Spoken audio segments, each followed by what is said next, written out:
Moving on to the earnings now, FMCG giant HUL has ended FY16 on a rather mixed note because fourth quarter revenues are up 3.5% in line with the street estimates. Volumes, however, have been a bit of a disappointment, coming in at 4% against the expected volume growth of 5 to 6%.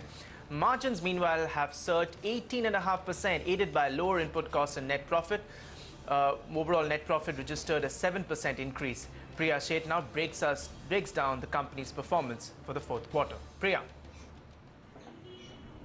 Consumer giant Hindustan Unilever finds itself at a critical juncture at the end of FY16. The company's fourth quarter numbers throw up some interesting insights into the increasingly competitive Indian FMCG landscape. HUL's mainstay, the soap and detergent segment, saw subdued demand.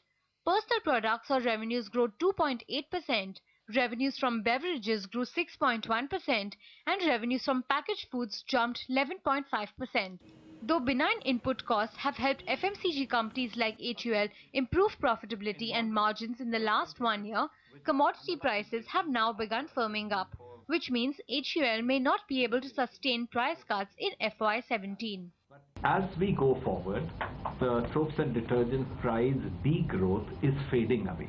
Soap के जो vegetable oil के prices ऊपर जा रहे हैं, so certainly we are not going to take more price reduction going forward.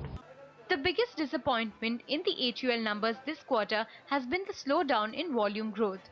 Factors like unseasonal rain and drought over the last year have resulted in sluggish performance in rural markets. In fact, growth in rural markets has now slowed down to the same pace as that of urban markets. Rural, the headroom to grow is of course very high because the penetration levels, the consumption levels are very low. And in the last couple of years, we were seeing rural outpacing urban. Yeah? As things stand today, rural markets have come down. Yeah, they've certainly come down. There's no question about that. Well, FMCG companies are hinging their hopes on a prediction of a better than average monsoon that could help push up rural demand going forward. Another aspect is growing competition from the likes of Patanjali Ayurved, which has been perceptibly eating into market share. However, the management remains tight-lipped about competition, saying the company's aim is to increase the size of the market and grow ahead of industry rates. In Mumbai, Priya Sheth.